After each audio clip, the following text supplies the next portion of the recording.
Wow, hell must have frozen over. Hey, what's up? This is Gardetrace. Yeah, I know, right? I actually saw this movie? What about all that shit you said about being done with modern Dragon Ball? I know that's what you're thinking. And yes, I was originally gonna stubbornly refuse to watch it because of that. I know people who kept telling me, it's good, I should watch it, and I kept saying, hell the fuck no. However, I began to notice the reviews on Rotten Tomatoes, and was surprised as fuck to see the critics were actually liking it. It was maintaining the number 3 and number 4 spots despite its limited release. Since when do critics like any anime movie that's not Ghost in the Shell, Akira, or a Ghibli film? And now a Dragon Ball movie is getting liked by them? Now they're extending the time this movie is in theaters? So it's only out of sheer curiosity that I even went to the movie. It sure as hell wasn't because I wanted to give this movie a chance to win me over for modern Dragon Ball. I already know better than that. I went into this movie with the mindset of a non-fan. Someone who isn't a Dragon Ball fan or an anime fan in general. Like a movie critic or a parent accompanying their kid to see this movie. Let's just see what all the hype's about. And this is actually my first time seeing a Dragon Ball movie in theaters. After watching it, I gotta say, the best thing about this movie was Chi-Lai's tits and ass. Yeah. If I think that tits and ass are the best thing about anything that isn't an ecchi anime, you know something's wrong. What? You didn't expect me to say this movie was good, did you? You didn't expect me to say I was wrong, right?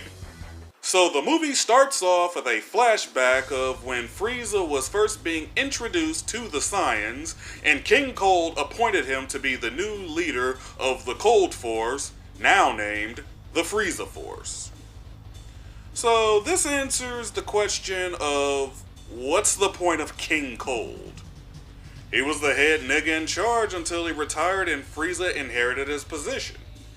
However, that doesn't change the fact that Cold is a pathetic piece of shit that got his ass destroyed by future Trunks. So apparently Frieza was the one who first introduced the Scouters. But weren't the Saurians the one who first had the Scouters, and after they were wiped out, the Saiyans as well as the Frieza Force started using them? And before some pedantic fucknuts tell me that the Saurians weren't in the manga, they're an anime exclusive, you know whose idea they were? Toriyama's. However, I don't expect his forgetful ass to remember that. Then we see King Vegeta in the nursing room where they keep their toddlers in these culture tanks like the ones from Bio Broly. Why? I don't fucking know. Then after bragging about his son's potential, he notices Broly in the same room as his son, and it turns out Broly has even higher potential than his son, so he has him sent to some random shit planet, and Broly's father, Paragus, doesn't like that one bit and goes to save him, and some random Saiyan gets dragged along with him. At least King Vegeta didn't stab a baby this time. However, what he does is really stupid. He sends this kid to some hellish planet where he'll likely survive due to his latent potential, can grow much stronger, and he could return and seek revenge later? I said it in my Broly CinemaSins video, and I'll say it again. King Vegeta was one dumb fuck. I'm glad Frieza killed his ass. So when Paragus and the mauve shirt Saiyan crash land on the planet and find Broly, they later find out that their ship is busted and they can't fix it, so now they're stranded. In order to preserve food rations, Paragus shoots the guy. Besides a few canonical inconsistencies, the opening of the movie was pretty good. The way Broly was incorporated into being born around the same time as Vegeta instead of Goku was done well, and keeps Paragus' characterization in line about his hatred towards Vegeta for being jealous of his son. And the movie has a better reason for why Broly and Paragus are around after Frieza destroys planet Vegeta than their original incarnations do. So far so good, until this movie just had to ruin shit by incorporating Dragon Ball fucking Minus into the movie. Why in the actual fuck is Dragon Ball Minus adapted into this movie? It adds nothing to this movie's plot. This movie adds nothing to Minus that makes it at least salvageable. It's nothing but an excuse to animate Minus just for the hell of it. The plot, if you want to call it that, of Minus is the same as before. Frieza calls all the Saiyans back to planet Vegeta, Bardock gets suspicious, he and his wife Gine send their son Goku, or should I say Kakaroto, to Earth in order to save him because they just so happen to be the only Saiyans in the universe to be a loving couple as well as loving parents to their son. The end. Boring!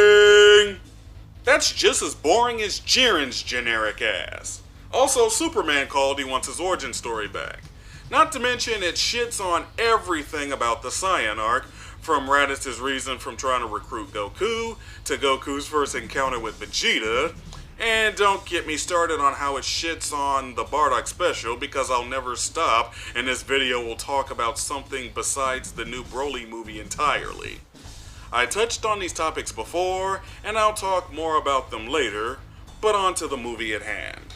Things this movie added to Minus is actually showing Frieza blowing up planet Vegeta, showing Bardock trying and failing to stop him, and showing Nappa along with Raditz and Vegeta during the aftermath of the planet's destruction.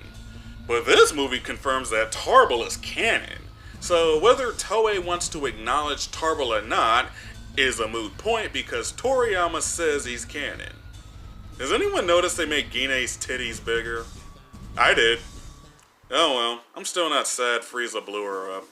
So we flash forward to present times where the Tournament of Power is now behind them, and Son Goku and Vegeta are doing their usual sparring in order to show off this movie's animation. After Whis questions why they want to get stronger, Vegeta then chews Goku out for allowing Frieza to be revived and keeps calling him a dumbass. Goku asks how many times he's gonna call him a dumbass, and Vegeta says, "As many times as I have to."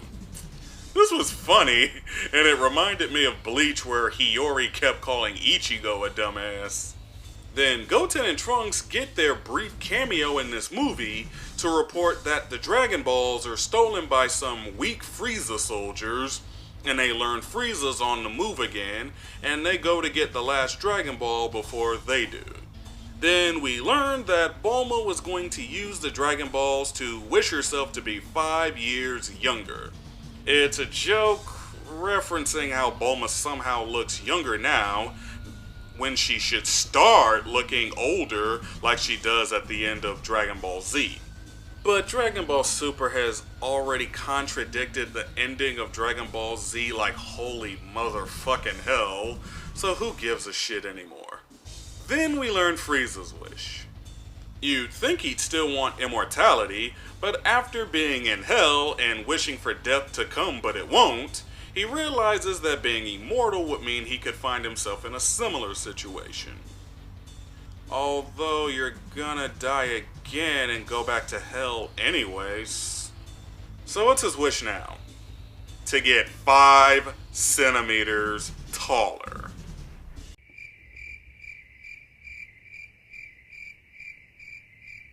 Frieza?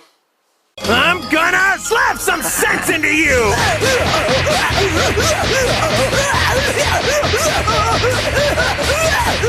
That's your wish?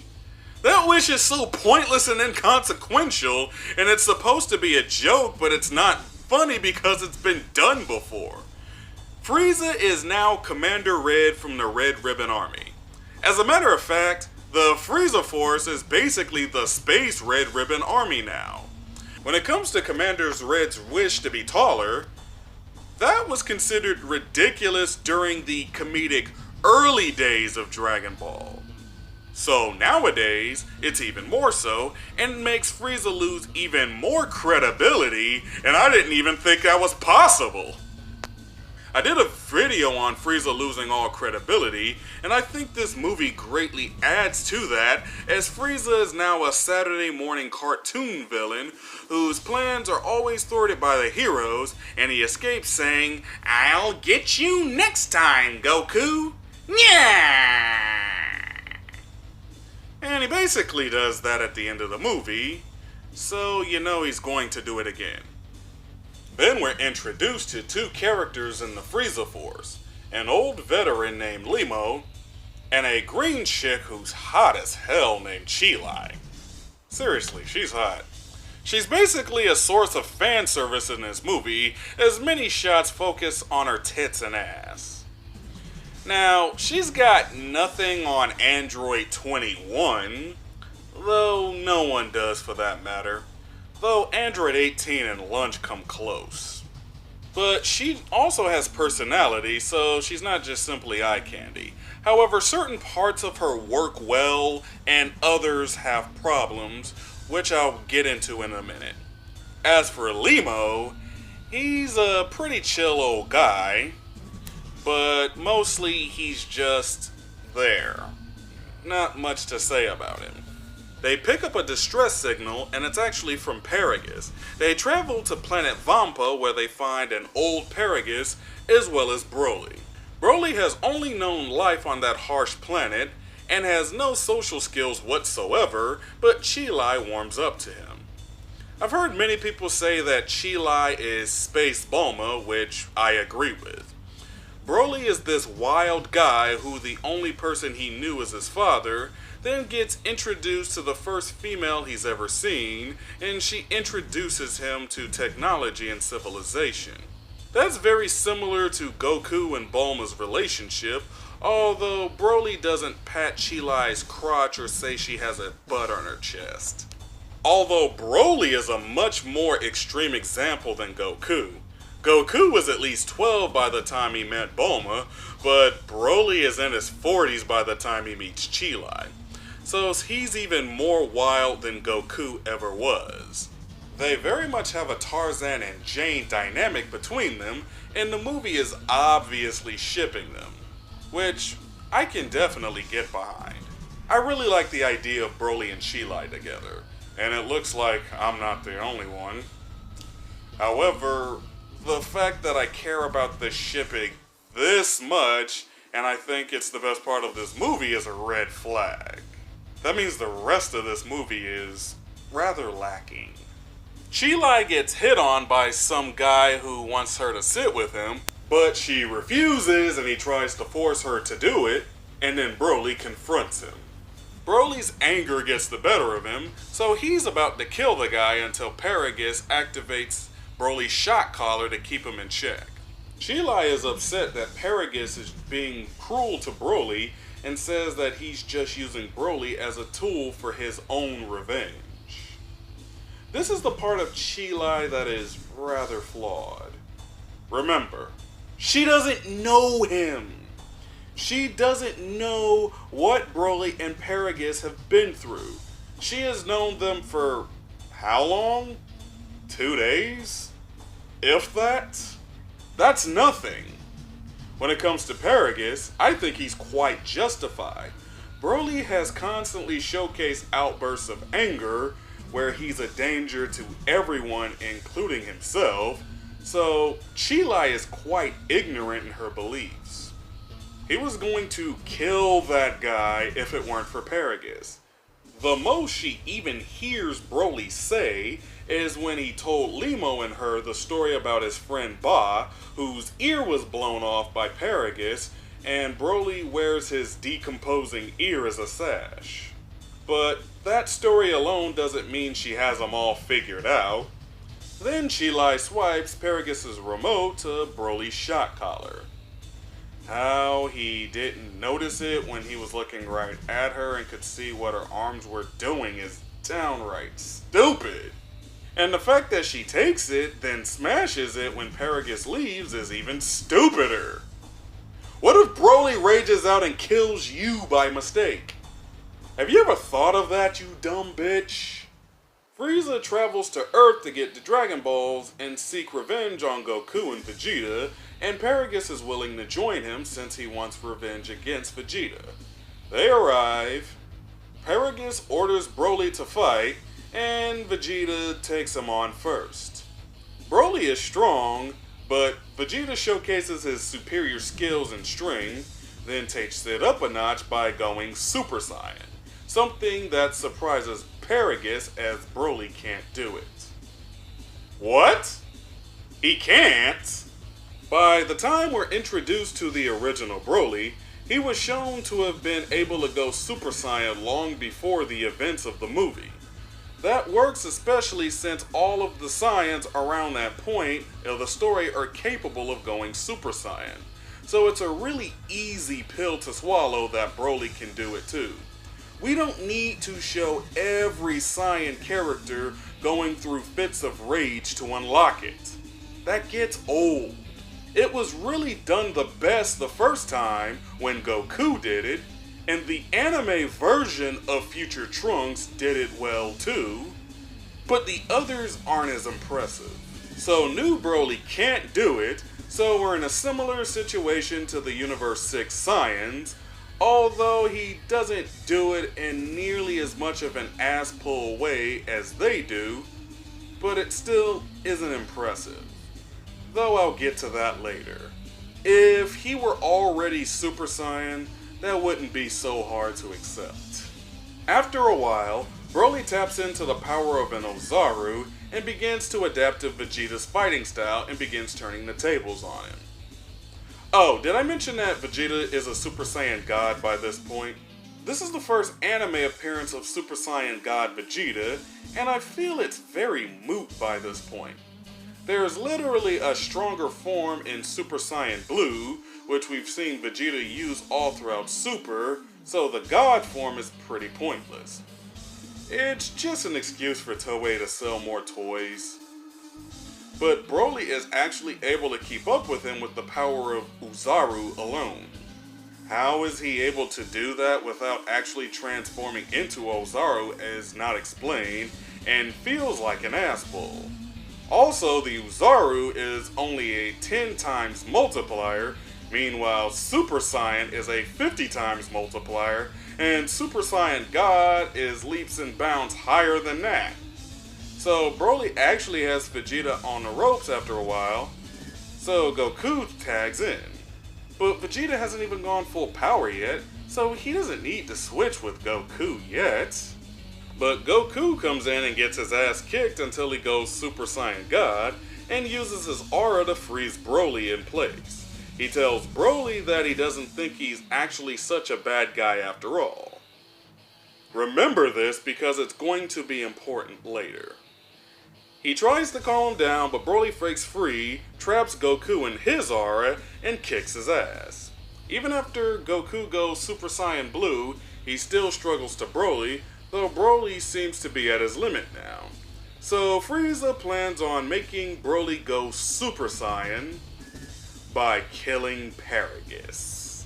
Frieza displays his Academy Award-winning acting skills by telling Broly that Paragus was killed by a stray blast, and Broly rages out and goes Super Saiyan. Really? This is how he goes Super Saiyan? This is some of the most eye-roll inducing shit I've seen in this movie. Paragus' death was way too quick. There was no time to really take everything in. And even though it's understandable that Broly would rage out from the death of his father, with Frieza's over-the-top acting, this scene gets played for laughs, which cheapens everything. Vegeta steps in to help out Goku, but even together they have trouble against Broly, so they direct Broly to Frieza, and they teleport away, and Broly kicks the shit out of Frieza. This was hilarious. I really enjoyed watching Frieza get his ass kicked. Goku and Vegeta teleported to Piccolo, and Goku suggests the fusion dance to beat Broly, but of course, Vegeta thinks it's gay as hell and doesn't want to do it, but eventually gives in. They try fusing, but fuck it up and become Fat Veku. Then they try it again and become Skinny Veku. Then they get it right the third time and become Gogeta. While this is going on, Broly is handing Golden Frieza his ass. It's stated that this was going on for an hour, as Goku and Vegeta had to wait 30 minutes until they defused both times until they got it right. However, something's not quite right about that. It looks like Toriyama's forgetting something important. There is a 30-minute limit to fusion, and the fusees have to wait 1 hour until they can fuse again. Remember Majin Buu's plan to absorb Gotenks? After overhearing Gotenks mention it takes him an hour to fuse again after defusing, he self-destructed and waited an hour until they were ready again, taunted Goten and Trunks into fusing, and absorbed Gotenks and Piccolo and gained their power in order to raffle stomp Gohan. So Frieza was getting his ass kicked by Broly for 3 hours. 3 fucking hours. That is such complete bullshit, as the Earth would have been destroyed by then, or at least Frieza would have been dead several times over by then. Though this movie forgets this important rule to fusion and treats it as only 1 hour going by, which is a huge contradiction to the continuity. We've already had a major retcon with the Potara earring fusion, but this is no retcon, as it doesn't make sense that Goku would be mistaken about the 1 hour rule, because that's exactly what the Metamorans taught him, and we see the 1 hour rule in effect with Goten and Trunks. This isn't Fusion Reborn, where the 1 hour rule doesn't apply there either, but it's a non-canon movie that can get away with fudging the details. This is a movie that is within the established canon, however it contradicts the canon by ignoring its rules, creating plot holes in the process. Dragon Ball Super is so non-canon it hurts, and it can't fit within the canon anyway. So Gogeta returns to the battlefield, and Broly is trying to fight Whis, who effortlessly dodges his attacks. I hate that Whis is here. If Whis wanted to, he'd one-shot Broly. If Broly were to destroy the Earth, Whis would do his temporal rewind. He did it in Resurrection F, nothing stopping him from doing it again. His very presence takes away any tension, and it would be better if he and Beerus weren't around so much. Then Gogeta goes Super Saiyan and takes on Broly, and they break reality around them. Then Broly goes Legendary Super Saiyan when Gogeta goes Super Saiyan Blue, and the fight intensifies. However, Legendary Super Saiyan Broly is very hard to distinguish from his Super Saiyan form, because the only real visual cue we get is the hair turning green. The eyes were already fully white as a Super Saiyan, and Broly was already insanely bulky while drawing from Uzaru before becoming a Super Saiyan. Also, with his green aura, sometimes Super Saiyan Broly's hair looks green, making it even harder to distinguish. When the original Broly went Legendary Super Saiyan, you could tell right away, as he drastically looks different from his Super Saiyan form, and movie 8 treats it as a big deal. Which it is. Here, it's just a thing that happens, and Legendary Super Saiyan Broly is still no match for Gogeta. So it's very underwhelming in this movie. They return to their reality, and Gogeta is going a bit too far with Broly. Chi-Lai is afraid that Broly will die, so she takes the Dragon Balls and summons Shenlong. Goku is about to hit Broly with a Kamehameha. Wait a minute. He's not using a Big Bang Kamehameha? Why the fuck not? That's a signature move in GT. They have him use the Soul Punisher from Fusion Reborn, but not the Big Bang Kamehameha.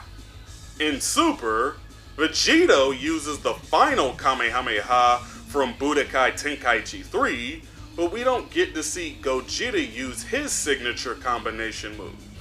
That sucked. Anyway, as Gogeta is about to finish off Broly, Chi-Lai wishes Broly to be returned to Planet Vampa, and he's sent back there before Gogeta kills him. This is stupid! First of all, why was Gogeta about to kill Broly anyway? Goku himself says he doesn't believe Broly is such a bad guy, so why kill him? Why not just knock him out? Gogeta definitely could have done that. When it comes to Gogeta's personality, it's very inconsistent across his 3 appearances, so what would make him go kill Broly when half of his personality was against doing that? And as for Chi-Lai sending him back, who's to say Broly wouldn't continue to rage once he's sent back and he winds up destroying Planet Vampa? It's really convenient that he finally calmed down at this point.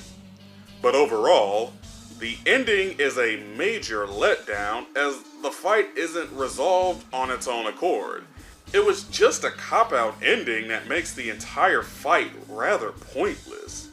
This movie was really just one bloated fight scene by the second act onward, and the fight has a very rage-inducing finale. Chi-Lai and Limo get on a spaceship to travel to Vampa to protect Broly, though Frieza was going to shoot them down, but Gogeta stops him. Then Gogeta just lets Frieza go. Why does Gogeta let Frieza go? One half of Gogeta wants Frieza dead and is pissed off with the other half for bringing him back. Just like with the other half of Gogeta thinking Broly isn't so bad after all, but is about to kill him anyway, it seems like it's opposite day for Gogeta. So, Chi-Lai and Limo are on Vampa with Broly, and Chi-Lai is wearing a coat for some reason. I guess she got tired of being Miss Fan Service, but isn't that planet hot? And it seems like they have to get used to what Broly have to live off of. Then Goku shows up with Hoi Poi capsules and makes things much easier for them.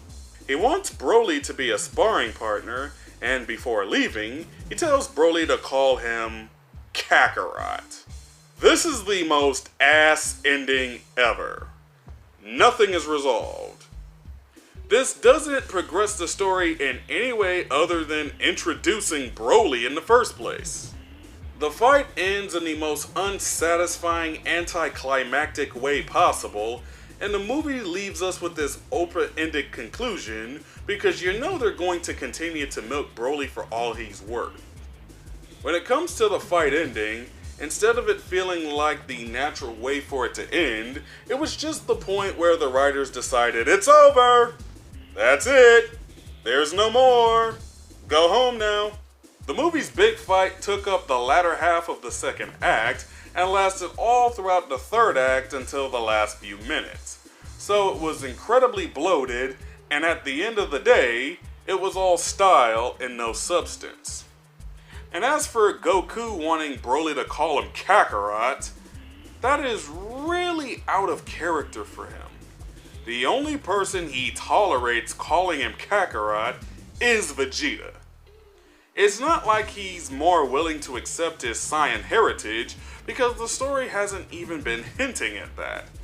He's long since accepted being a Saiyan, however he still firmly goes by the name his adopted grandfather gave him, Son Goku. The only reason this is here is to be an inside joke among fans who know the original Broly would say Kakarot over and over. So now this Broly's gonna start saying it. Ugh. As for the animation, everyone is praising it like it's the second coming of Jesus. I gotta say, the animation does look very good, but only sometimes.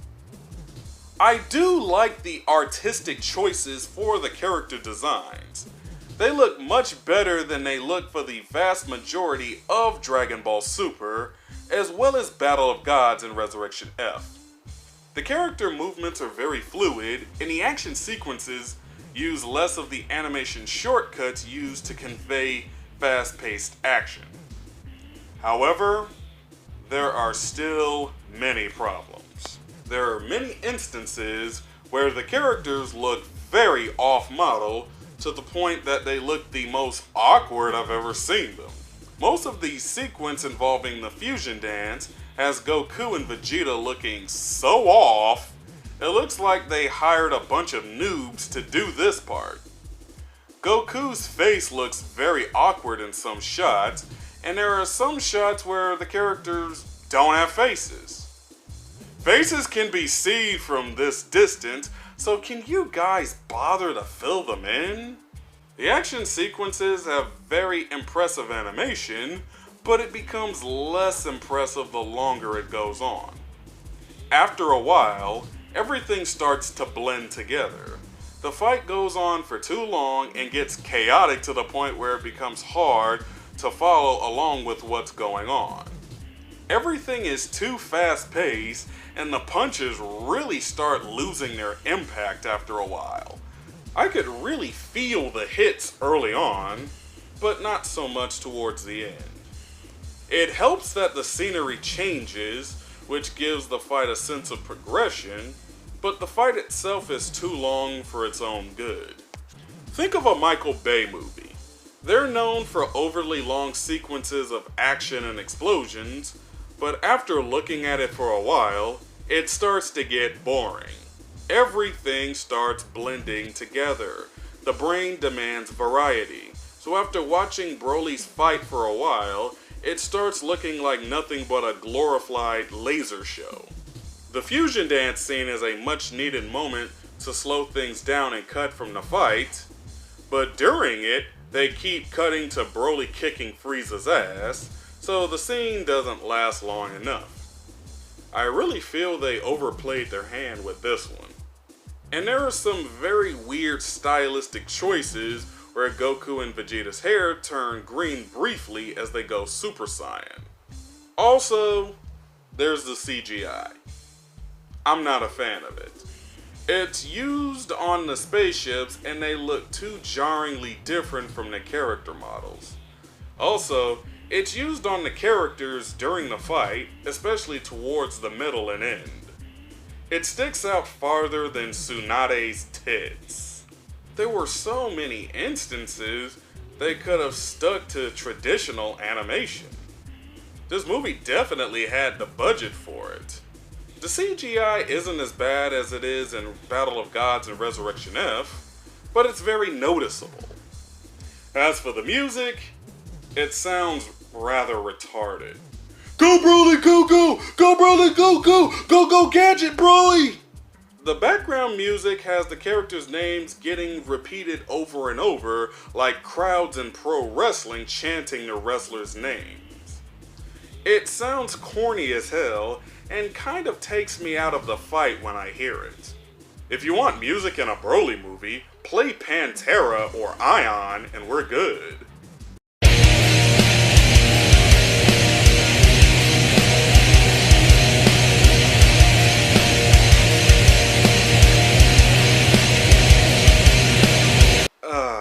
Much better. Although I do really like the end credits song, Blizzard. Now, let's talk about Broly himself. The biggest deal about this movie, as far as anyone's concerned, is the fact that this is Toriyama's take on Broly. This is Broly being officially part of the Dragon Ball canon, and Toriyama is supposedly doing the character justice. Baby Goku crying has nothing to do with this Broly, And Broly is at an age where he'd actually remember the trauma King Vegeta caused him, as opposed to being a newborn, very aware of his surroundings. That's all well and good, but is that all it takes to make Broly a good character? Just a few slight tweaks and he's all good? If that's true, then the original Broly isn't all that bad after all. I don't know what anyone's complaining about unless you're specifically talking about movie 10 and movie 11 Broly. In this movie, Broly is very passive and simply does what others tell him to do. Paragus and Chilai do all the talking for him, and he never opens up about how he actually feels. The most he opens up is when he tells the story about how he got the sash, which turns out to be a creature's ear, but that tells us nothing about his point of view. Though he does tell Chilai and Limo not to speak ill of his father, so we see he does love his dad, but that's not enough. How does he feel? What's going through his head? Does he think Paragus is just using him? Does he actually want revenge against King Vegeta? Does he not want revenge, however he sees his father does and wants to help him get it? Does he actually like fighting? Does he realize that he's a loose cannon? What is his point of view? We don't know him. We don't get to know him. Chilai thinks she knows him, but she doesn't. So Chilai just sit there, look sexy, and shut up. They could have cut out all of the Dragon Ball minus bullshit in order to spend more time on developing Broly. This isn't Goku's story. This is Broly's. Broly is the main character here. This movie does with Goku and Vegeta what Infinity War does with the Avengers and Guardians of the Galaxy. Those who have been following along with these franchises already know who these characters are. We already know what makes them tick.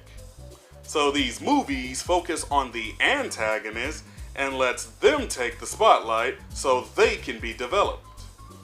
However, while Infinity War greatly succeeds at this with Thanos, this movie fails miserably at it with Broly. Also, once the fighting starts, Broly is nothing but a mindless rage monster. He first starts fighting when Paragus tells him to, but when he's ordered to stop, he keeps fighting, not because he wants to keep going, but because he can't control his rage, and he's a mindless savage now. So this fight really doesn't tell us anything about Broly other than the fact that he's ridiculously strong and gets stronger and stronger through rage boosts. So the Broly tards who only watch the dub have something to like, as the original Broly's dub edit about getting much stronger applies to the new Broly. But having Broly being a kind-hearted guy with lots of hidden potential who gets rage boosts when he's angry is him absorbing Gohan's character traits and greatly over-exaggerating them. I really found it hard to believe that Broly, drawing on Uzaru's power, was able to keep up with Goku and Vegeta as they were using higher levels of Super Saiyan. The only real reason he can is because he has to be that strong to provide a challenge to the heroes, whether it makes sense or not. Also, it seems like they're using Legendary Super Saiyan as a precursor to Super Saiyan 4, since Broly is greatly influenced by the Uzaru within him. No, please do not make Super Saiyan 4 canon. That was GT's thing. It should stay there. Stop recycling old concepts. Broly is still just as dumb as he was before. Maybe even more so. At least in movie 8, he talked more and started doing what he wanted and was aware of what he was doing. He became a big retard who only said Kakarot by movie 10, but he wasn't so bad before that. New Broly or male Kale, just endlessly screams for a half hour to the point where it's even more annoying than movie 10 Broly saying Kakarot repeatedly. Vic Mignogna, your poor vocal cords. But when it comes right to it, Broly goes through no character development in this movie. There's nothing to say he'll be able to control his anger. Also, do you really expect Goku and Broly to be all buddy-buddy with each other like Goku suggests at the end of the movie? They never come to an understanding. Goku tries to get through to Broly, but Broly doesn't listen, he just rages out. Broly never opens up to Goku, so I don't believe for a second that they're cool with each other now. This isn't like how Goku or his allies got through to past antagonists and turned them to the side of good. Broly is just a one-dimensional rage monster who's quiet when he's calm and almost never speaks his mind. Paragus knew just how out of control Broly could be, which is why he put a shock collar on Broly. Although I call bullshit that Broly couldn't break it. Just because Chi-Lai is there to look after him, and he'll be a sparring partner with Goku, nothing's changed about him. He has no growth throughout the movie, we don't learn anything about his point of view, and he's just plain boring. Not as boring as Jiren, no one's as boring as Jiren, but close enough. Say whatever the fuck you want about the original Broly. He was dumb as hell, but he was cool. He was memorable. There's a reason he got 2 sequels and so many other appearances throughout Dragon Ball media to the point where he could give Wolverine a run for his money with how much publicity he gets. Also, I feel his popularity works against him, as his movies are subject to diminishing returns. Now this new Broly seems like he'll follow suit. But without the original Broly, this new one wouldn't be such a big deal. Let's say we live in a parallel universe where Dragon Ball Z movies 8, 10, and 11 didn't exist, and this movie is our absolute first time being introduced to Broly at all. Would anybody care? Would droves of people rush to see this and praise it to this degree? Hell no. Toriyama didn't even want Broly in this movie. It was Toei's idea. It makes me wonder what Toriyama was originally gonna do. But Dragon Ball really needs to stop relying so heavily on nostalgia and focus on its newer concepts. Anytime they take old characters out of retirement to rehash them, it's never as good as they were before.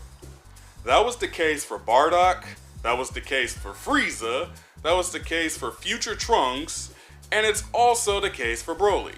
What's really bad about this is we've already gotten our canon answer to Broly in the form of Kale, and we even had her copy everything Broly did in movie 8 verbatim.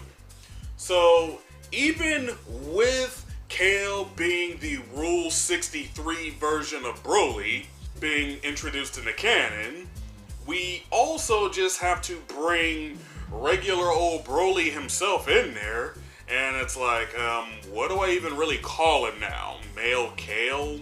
It's just, seriously, Broly gets more than enough exposure to this series already without this. As far as I'm concerned, the original Broly is still better. He's still my Broly.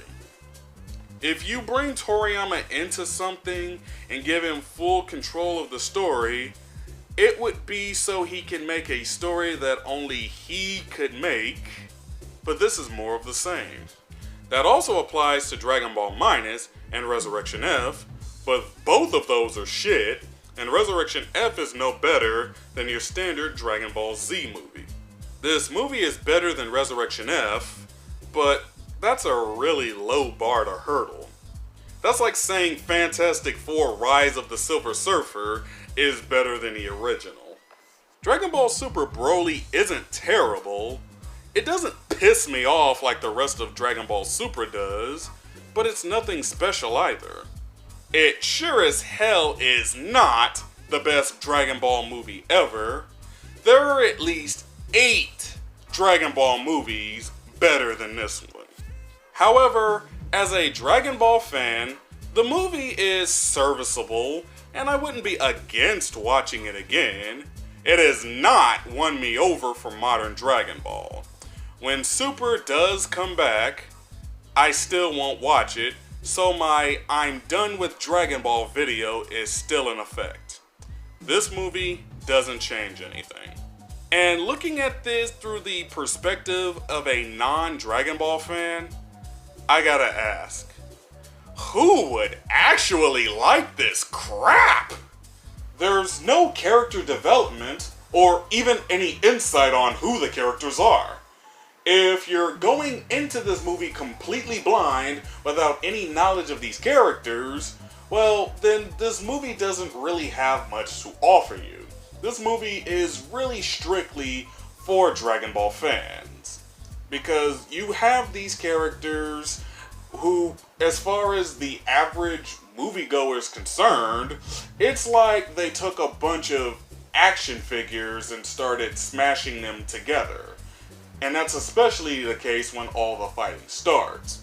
We don't even understand why they're fighting or like what it means that they're fighting. But even for Dragon Ball fans such as myself, there's really nothing to get out of them just fighting and the fight itself having no satisfying resolution. The critics must have been high as fuck. I give it a 5 out of 10. That brings this review to a close. What are your thoughts on this movie? Be sure to let me know in the comments, and also like this video and subscribe to my channel for more content. Next time, we'll be looking at an anime actually worth watching. I've had this video in development hell long enough. When we come back, we're looking at an anime featuring a character even Broly or Gogeta wouldn't stand a chance against. One Punch Man. See you there. This is Trace signing out.